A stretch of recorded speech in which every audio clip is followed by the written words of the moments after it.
দর্শক, আজকে আপনাদেরকে টেইল ক্রাউন সম্বন্ধে একটা জিনিস দেখাবো, যেটা সামান্য একটা চালাকি এবং ভুলের কারণে কতটা ক্ষতি হতে পারে সেই জিনিসটাই আপনাদেরকে দেখাচ্ছি। আমার হাতে যে বেয়ারিংটা দেখতে পাচ্ছেন, দেখেন বেয়ারিংটা কিভাবে পুরো কালো হয়ে গেছে এবং কি পরিমাণ স্পট পড়ছে।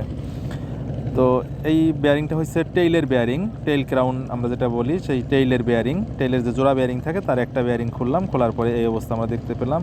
তো আমরা যখন প্রথমে গাড়িটার কাছে গিয়ে পৌঁছাই, যে ট্র্যাক্টরটার কাছে যাই, সেই ট্র্যাক্টরটার বয়স মাত্র 10 থেকে 12 দিন, মাত্র 50 ঘন্টা ট্র্যাক্টরটি চলছে।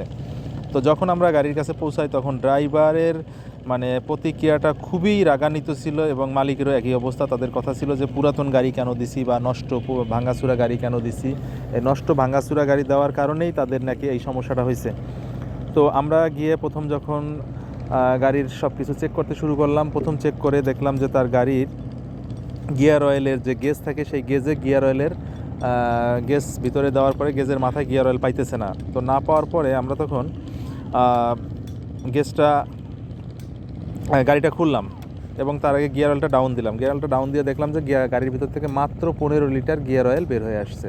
তো 15 লিটার গিয়ার অয়েল বের হয়ে আসার পরে আমরা পুরো গাড়িটা খুলে নিলাম, মানে টেল ক্রাউনটা খুলে নিলাম। টেল ক্রাউনটা খুলে নেওয়ার পরে দেখলাম যে ভিতরের টেইলের একটা বেয়ারিং পুরো সিজ হয়ে গেছে, একবার জাম হয়ে গেছে, কোনোভাবেই টেলটা ঘুরতেছে না। তো বেয়ারিংটা পরে বের করলাম, বের করার পরে দেখলাম বেয়ারিংয়ের এই কন্ডিশন। এখন এই গাড়িটায় গিয়ার অয়েল থাকে প্রায় 34 লিটার, সেখানে আমরা গিয়ার অয়েল পাইছি মাত্র 15 লিটার, বাদ বাকি গিয়ার অয়েলটা নাই। এখন ড্রাইভারকে যখন জিজ্ঞেস করা হলো, ড্রাইভার প্রথমে কোনো উত্তর দিতেছে না। সে বলতেছে যে গিয়ার অয়েল একটু শর্ট হয়ে গেছে।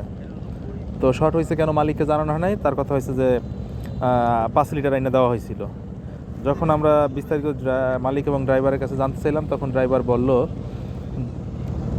ড্রাইভার তখন বলল যে ভাই, গিয়ার অয়েল পাইপ সিরা পড়ে গেছিলো, পড়ে যাওয়ার কারণে আমি আর মালিককে বিষয়টা ওইভাবে জানাই নাই, আমি বুঝতে পারি নাই যে এত পরিমাণ গিয়ার অয়েল পড়ে গেছে। আমি মাত্র 5 লিটার গিয়ার অয়েল না গাড়িতে ঢুকাইছি, আর ঢুকানোর পরে আমি গাড়ি চালাইছি, কিন্তু তাতে যে এত বড় ক্ষতি হয়ে যাবে এটা আমি বুঝতে পারি নাই।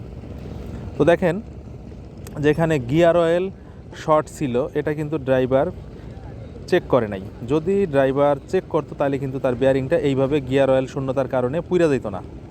কারণ গিয়ার অয়েল হচ্ছে লুব্রিকেটিং, এই লুব্রিকেটিংটা যদি ঠিকমতো একটা বেয়ারিংকে পিচ্ছিল না রাখে, বেয়ারিংটাকে গরম থেকে ঠান্ডা করে না রাখে, তাই তো বেয়ারিং বা অন্যান্য পার্টস এবং ঘর্ষণের ফলে ক্ষতিগ্রস্ত হবে। তো সে কী করছে, যখন পাইপ ছিঁড়ে গিয়ার অয়েলটা পড়ে গেছে, তখন সে তার মালিকের কাছে ভয়ে বিষয়টা জানায় নাই, গোপন রাখছে। আর গোপন রাখার ফলেই তার এই ক্ষতিটা হয়েছে। এই জন্য প্রতিদিন গাড়ি চালানোর পূর্বে অবশ্যই গিয়ার অয়েল, মোবিল, এয়ার ক্লিনারের মোবিল, তারপর রেডিয়েটর পানি, ফ্যান বেল, ব্রেক গ্লাস, এগুলা বাহির থেকে যতটুকু চেক করা যায় সেটা করতে হবে, নয়তো গাড়ি